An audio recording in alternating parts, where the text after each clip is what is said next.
When I'm ready? No. Oh, no. Take 5. Yeah.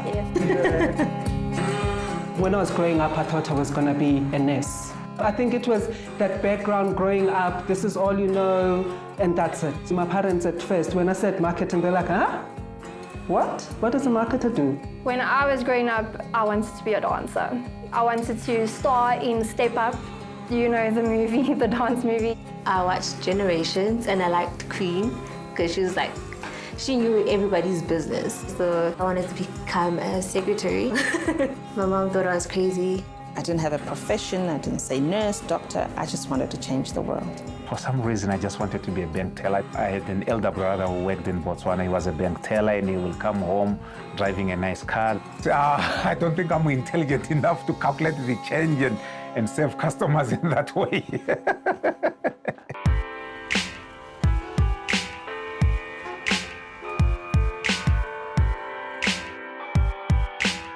I think now more than ever, it is absolutely critical for corporate South Africa to hold hands and work with government to also actually change the course of the country and grow the economy. At ABSA, we believe in playing a shaping role in society. We have made sure that we target specific sectors that we believe will shift the dial, and in the last 10 years have had a concerted focus on the youth segment. If you look at our African continent, 60 to 65% of the demographics are below the age of 35. If you look in the next 10 years, that is the workforce. They are the future inventors, the future employees, the future employers, and because we have chosen that we are an African bank, we will put our money behind the African continent and see how we uplift young people who we see as the next generation that's going to take us forward. Within our education and skills development, over the last 3-4 years, we've actually driven quite a big scholarship program. I think the largest from a private sector company. We've supported over 6,500 young people, and we will continue to do that.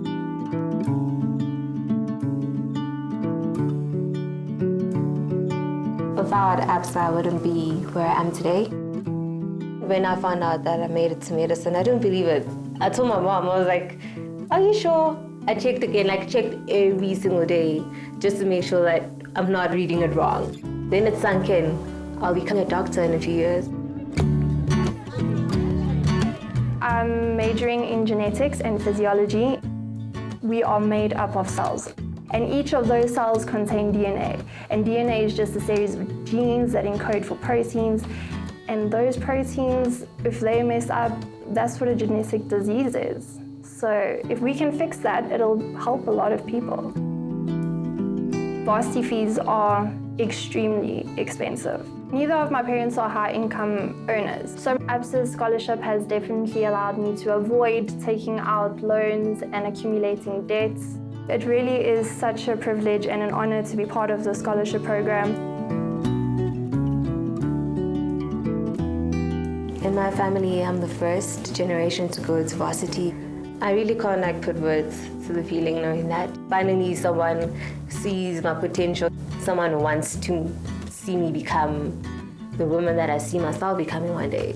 So it's a relief to the family. My mom does not need to stress about, okay, she needs to hustle. So absolutely, they've done a lot. They really have. Next is how we bridge the divide between the world of school into the world of work. We see that there are not enough programs that support the life skills required for a young person who is finishing, whether they're finishing high school or they're finishing at a TVET or at a university. Their question is, what next? The Ready to Work program actually facilitates that critical transition, and we hope that makes them able to land more effectively within the workplace. One of our partners is Lulaway, for example, and beyond just the training and capacity building with what Ready to Work provides, Lulaway facilitates actual job placement, which for us creates the right longevity and actually deals with the unemployment that we're facing as a country.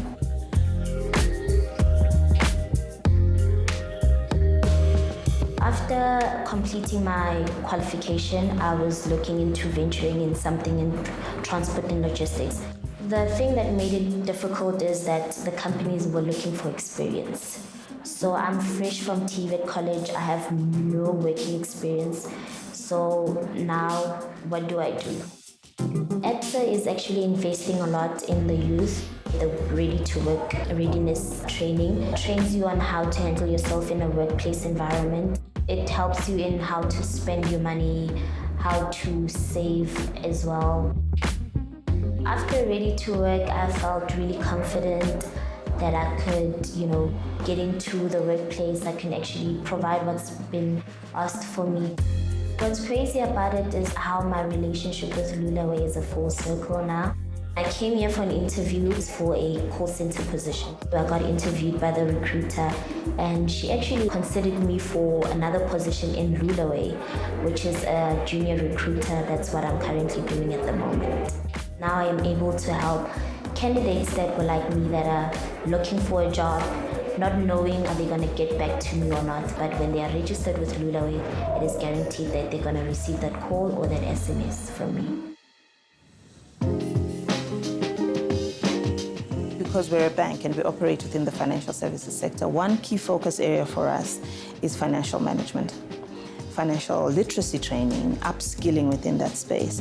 So we curated a partnership with the City Press, Money Makeover. This is part of how we drive and support the broader population in shifting understanding of debt, in shifting understanding of how you can use money and how you can grow your money. I'm just a security officer. I don't have much education. I don't have a tertiary qualification. And that's the reason why we decided to invest our money into an income-generating asset, which is the rooms. Lechville is a very small township situated in Benoni. I should think most people undermine the backyard rental income. It is very big in the townships. So when we bought this house here, we started with 2 rooms. And the rental income was very good. And you won't believe that with the little that we get from our salaries, we managed to buy the other property on the other side of the road. At schools, we taught everything. But there's one most important thing that we're not being taught: financial management and budgeting. It's amazing that people will teach you everything in life, but then nobody will tell you how to look after your money. When we started with the rooms here, we underestimated how much is it going to cost us. And once we have started building, you have to finish because you have thrown all your money there. You must start getting rental income. We borrowed personal loans, and personal loans are very, very expensive. They were really wiping away all the rental money that we made. We were left with no money to buy food. So when this ABSA Money Makeover competition came in, they applied and I qualified. So ABSA Bank sent us Elton Gavender. He's an expert in small business development. He had told us how to budget, how to have a spreadsheet. They started teaching us how to separate personal from business. He helped us to structure the rooms. Each room, it was on the spreadsheet. The income that we get from each room, everything was put down neatly and it was straightforward. Can you believe it that the ABSA Bank came and gave us enough money to pay all those personal loans off, and they gave us a business loan.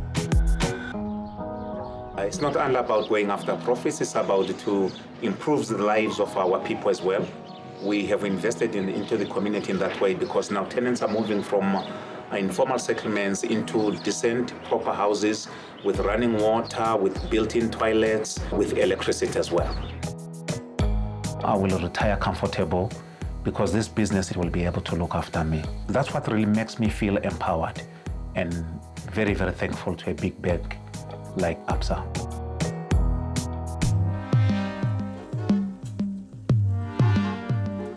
If you look at the growth of our economy, we are becoming more digital.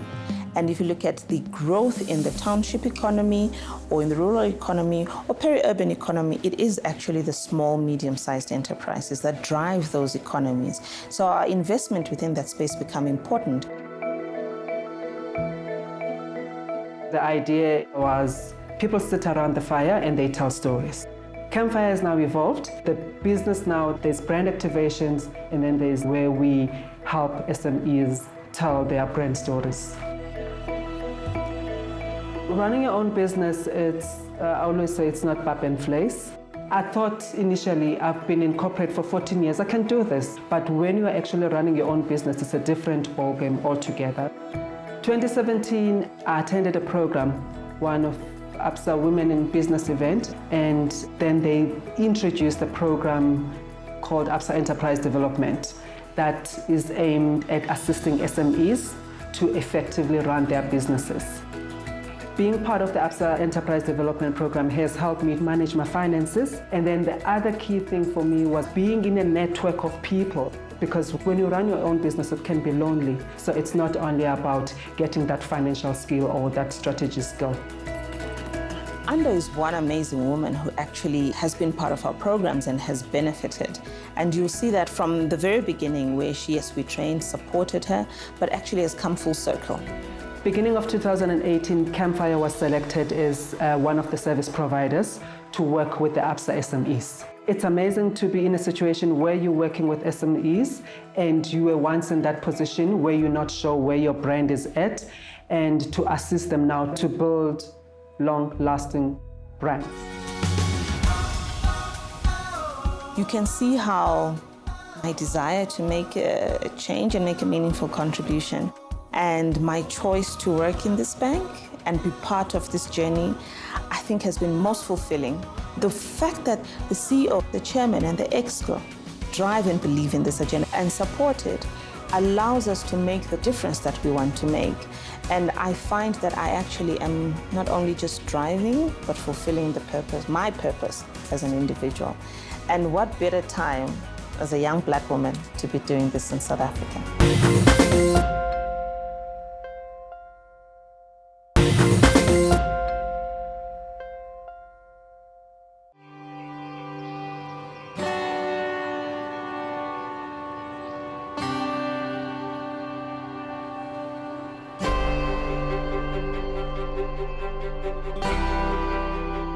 My name is Craig Radich. I was born in Durban at Addington Hospital, to be precise, near the beach. My dad had died at a fairly young age. I think I was 5 years old. So, there was no pocket money, there was no luxuries, things like that. Well, I learned fairly young that I had to work for whatever it is that I wanted. Got a job as a paper boy. Then I got a job as an usher in the bioscope, as we used to call it. And if I wasn't doing that, I was offering to do gardens or wash people's cars or things like that. So, but always kind of, looking for opportunities to make money. My name is Khaltsha Mahura, born and bred in Mafikeng in the Northwest. It was a beautiful upbringing. As a lover of football, I not only played football, I was always in the stadiums, not just watching, but selling stuff. So I think my spirit of entrepreneurship kind of just started way back then. I was always hustling, as they say today, in Joburg terms. Yeah, I need breakfast, huh?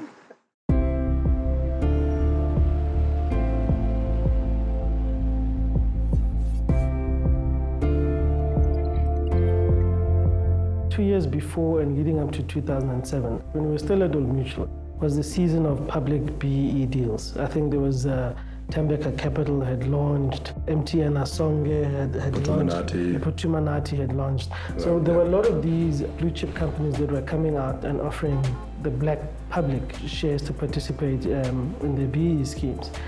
But a lot of people were not taking up the opportunity that at least we were seeing. We had also, funny enough, both read a statistic that had come out a few months before that, would show that the average financial advisor in South Africa was 52 years old, white, male, Afrikaans speaking. And so that was where the advice was coming from, but the market wasn't there. The market was changing, and the market was young, black, professional. We felt that we needed to get in and start changing the conversation. We needed to get out there and tell people about investments, about these deals, and about how to create wealth in general. One of the strategic decisions Khaltsha and I had taken was that we would not do what traditionally happens in this market, where you would go and sell these expensive products that paid you very quickly. But the kind of products that you had to sell were not good for our clients, or were not good for people in general. The way we've structured the business is that the client sits at the center of our business. I have worked in wealth management for more than 20 years. I've never seen the financial advisor doing financial planning with the client. We at Gradish Mahura do full financial planning and retirement planning, and we do financial review every year for the client to see how it goes with their monies. I was looking to invest some money, and a friend of mine told me about the company and introduced me to Virith, and that's where I started. You take such a real interest in what is going on and gives you the confidence to carry on. I outperform the market, which is incredible in today's economy, so I haven't even looked around anywhere else. They've done my will, plus they've organized for me to get an income every month. Makes me sleep very well at night.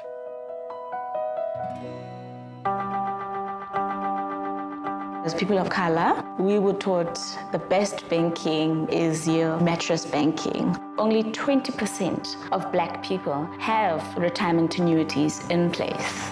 More than 40% of women across South Africa don't have savings or financial plans in place whatsoever. South Africans are just notorious for not saving enough at all. 80% of our cash goes to servicing debt, and often terrible debt. So it's credit cards, it's store cards, which are essentially credit cards. 6 to 10% maximum of people retire comfortably, and that just simply needs to change. So we've got a lot of young people that we've brought into our business that we are training to become fully fledged financial planners and advisors in the future, and that we're hoping they will be the ones that pick up the younger generation, create better investors for South Africa as a whole. Different age groups are walking into Gradish Mahura and asking for help, because we are reaching out to our people and saying, hey, come save. There's new opportunities, there's growth. We've got a CEO as a client at Gradish Mahura and your typical cleaner. There were 2 security guards that I bought Cecil shares for. Knowing how that Cecil thing played out in the end, he probably earned a lot more money in September than he did his entire life. And I think just the fact that we could impact in a very real way on people's lives, I think that gives us more satisfaction than any profit number or any kind of assets under management number. It's the real impact that you have on people.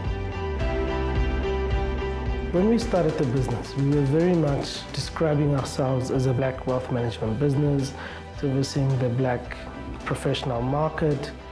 But what we found over time, that in general, South Africans actually don't care how Black or white a business is. At the end of the day, people are chasing expertise, people are chasing advice, people are chasing service. And that's what they tend to find in our business. Obviously, you can see it's organized disorder, but I know where everything lies, and this is how I operate normally. Moteko actually means house in Setswana. We are into quantity survey, construction project management, and program management. We started off with Gradish Mahura in 2008. We were expanding, therefore we needed to create benefits for our employees, and they came and provide the provident fund. It's always about your interest. It's almost a personal type of relationship. And I think that is how you want to relate to your wealth management company. I think at the end of our first year, we managed something like 10 million in client money, which is very little. And I'd say by the end of our first 5 years, that had grown to about 160 million. And at the end of 10 years, they've grown to 900 million.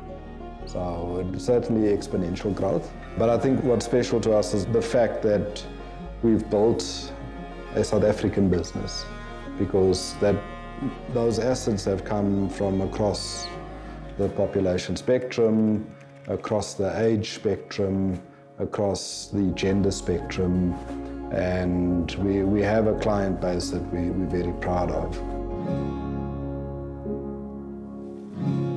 For upstarts like myself, one of the things that I've appreciated about Gradish Mahura is they understand that volatility is what drives a lot of the choices that I make.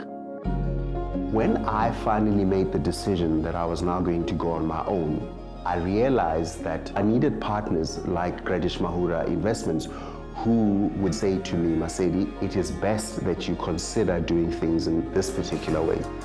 The help and assistance and guidance I've received from Gradish Mahura has given me more freedom.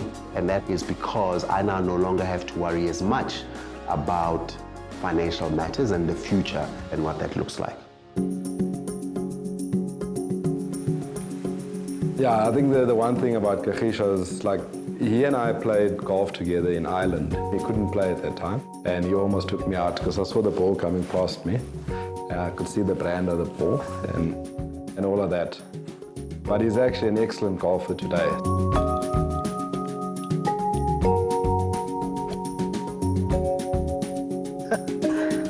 Got exploded, man. You know, the one thing people don't know about Craig is that he's quite a family man, that guy, you know? He spends quite a lot of time with his kids playing Scrabble and all sorts of stuff. Mine are a little bit older, so I can do a little bit of this now. My daughter's 7. My son he's just turned 6. I find it a lot of fun, you know, with my kids at the ages that they are. My wife, Ilona and I met at work. So we both worked at Federal, which was then bought out by Investec. I can't tell you her age, because she will kill me if I do that. We've had a good ride together.